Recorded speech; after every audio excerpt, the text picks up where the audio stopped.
I mean, this is a true horror story, really.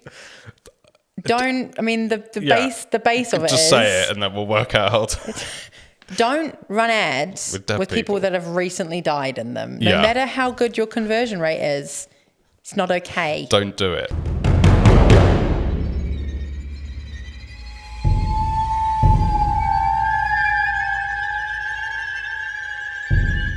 Abby, we're going to be talking about, well, actually, first off, welcome to everybody to our Halloween special. And we're going to be talking about performance marketing or paid media horror stories.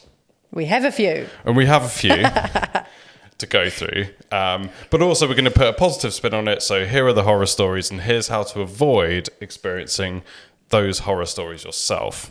That's 100%. The gist of it, isn't it? So, first, the thing, I think, when we were planning for this, I was thinking, what keeps me up at night? Like, what would it be that I would say is, like, the scariest of scariest? To me, it's big overspend. Oh, I think that's everybody's. It's like, just the thought of it happening. Yeah. Horrible. Because if you have a large account and you just let it run wild, it could take the business down. Yeah. I'm going to pull up a story here, which it was published a while ago. It was an article on Medium, published by someone who runs an agency in the US. And the title of the article was "The $200,000 Mistake and What We Learned." That literally puts like a pit in my stomach. And it was all about an account that, for whatever reason, had been left on. It shouldn't have been left on. And it ended up resulting in this $200,000 overspend. And the article's kind of like what happened and how that impacted things as a business. But it's just, yeah, awful. And I get that, like, especially, well, LinkedIn is particularly bad for this. If you're pacing and you've got like a forecasting budget, it can be quite difficult because LinkedIn, for example, just will spend like nothing over the weekend and spend heaps. They go massive, on Monday. So like, it's really important that you're checking these things all the time. But like, it's not as simple as just switching something on and leaving it. You need to be checking it pretty regularly. Yeah, exactly. But there are so many tools you can put in place to protect yourself against this. So thinking of the things that we've done that have clearly helped because, touch everything. We're good on that front, but I think things like just like the automated budget trackers that we run, which means everyone involved in an account can check the budgets daily, and if there's a small variance, we know about it straight away and we can manage it accordingly. And that's really keeping an eye on things and just a process of checking. I'd also, though, so you can get caught out with automated budget trackers. They're amazing and we use them all the time. That's true. But you need to be checking that data across the platform as well. Yeah. So don't take it as gospel that you're spending X amount a day. Make sure that is actually reflective in the platform. Yeah. Because you can have it that you have certain filters on and you can get caught out that way. Yeah. So check your data against actual platform data. Always as well. go to the source of truth. Yeah. And I think one of the big things that we do, at least like in the Meta platform as well, is we go with daily budgets and we forecast that spend in those automated trackers. The biggest issues I've seen that have happened in accounts that we've audited has been using lifetime budgets. Okay. You leave a lot of room for error there.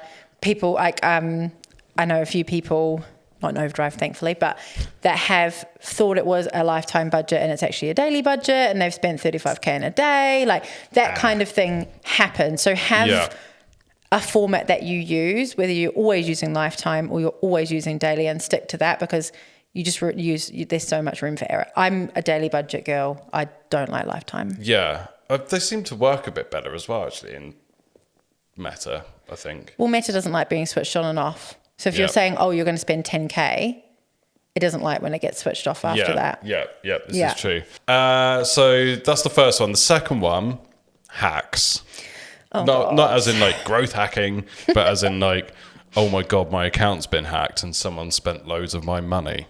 People tend to think that hacking happens to other people and not to them. It is never happened to me. Yeah, but it does. And like, you know, we have seen it happen when the proper security measures aren't in place in your account. It's again, it's like budget tracking. It's things that you can check that don't take up much of your day, but damn will they save you in the end. Yeah, and seemingly quite dull. It's quite dull, yeah. So like, yeah, in most platforms now you've got two-factor. So everybody should be using two-factor, 100%. Yeah. And on Meta, it's things like making sure that you only have trusted emails that can be added. So no dodgy Hotmail, no dodgy Gmail, taking people off accounts when you stop working with them, whether that's agencies or people, like just mitigating the risk as much as you can to you being hacked, because it does happen and it could happen to you. So do everything you can to stop that from happening. Good account hygiene. Yeah, and like you said, it's boring, it's admin, nobody loves it, but you know what you love a lot less? Having your account hacked. Yeah, there was an instance that we were talking to someone relatively recently it happened to, and it ended up being a big amount of spend, didn't it? And that almost £1 million. Yeah. Yeah, and that all came back to two-factor, didn't it? So it's like, and trusted email important. addresses. Basically, somebody had been added, a designer had been added to the overall business manager. They had then got hacked through their personal Facebook, and they had got in that way. And it was, I mean, it's just awful. Really bad.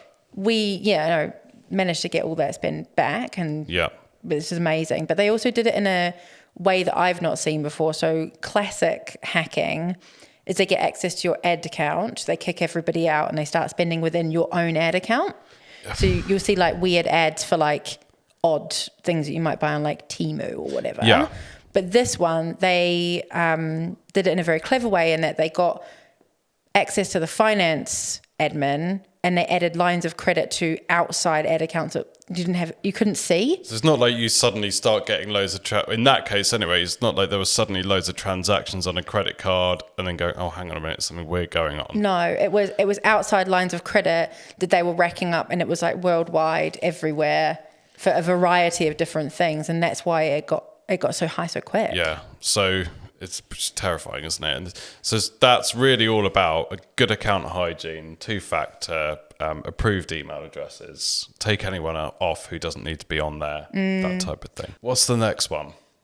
I don't know how. Actually, I know what the next one is. I just don't know how to introduce it. The creative one. Yeah.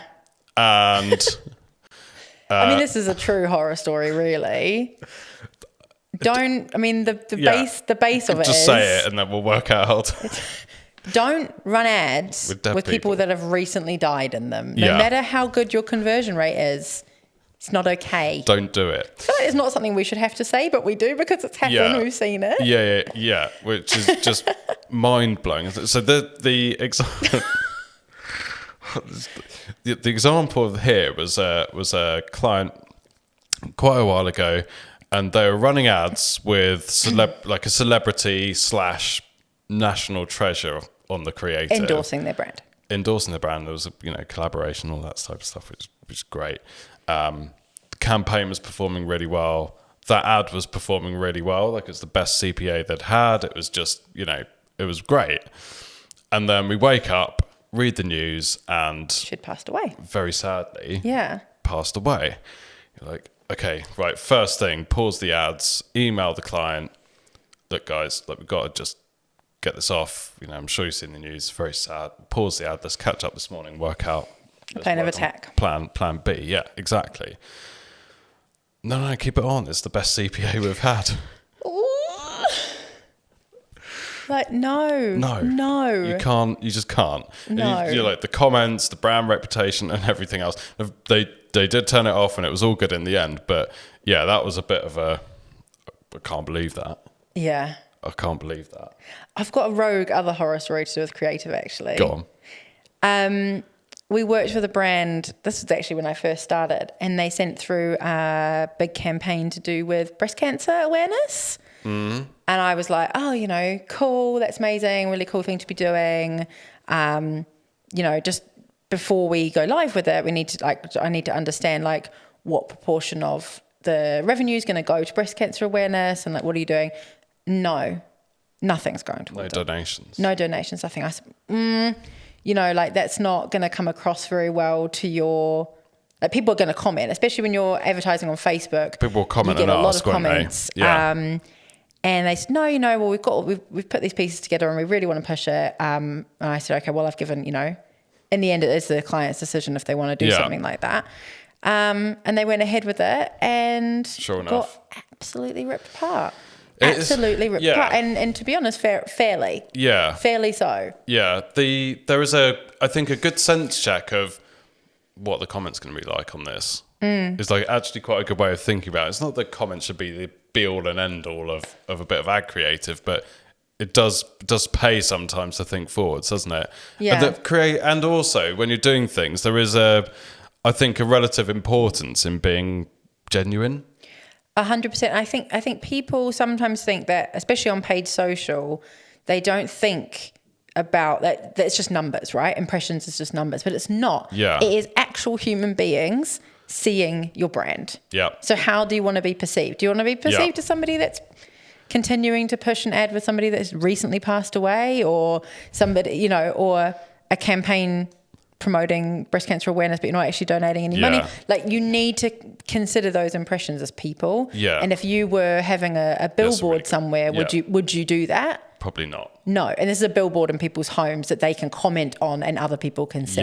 Yeah. So you have to be considerate of what you're putting out there. Yeah, definitely. Next one is running a campaign, having a big problem with the website, and blaming the ads. Mm-hmm. To me, this is as bad as being hacked for a bunch of money or overspend, because it's wasted spend. Yeah. In the end. It's so bad, isn't it? Mm-hmm. And also, you can cause so much stress amongst people by blaming the wrong thing. Yeah. And there's a particular example that plays strong in my mind of someone I did some work with a very, very, very, very, very long time ago, and come into the morning to like a barrage of emails and WhatsApps and everything else. Pure panic. Yeah. You guys are the experts. You guys know what you're doing. You should know what you're doing. Why have we had no conversions overnight? We're paying you money. Sort it out. It's so easy to blame an external agency, You're though. like- So easy. Okay, what's going on? Go and look at the website. Oh no, the sign-up form's broken.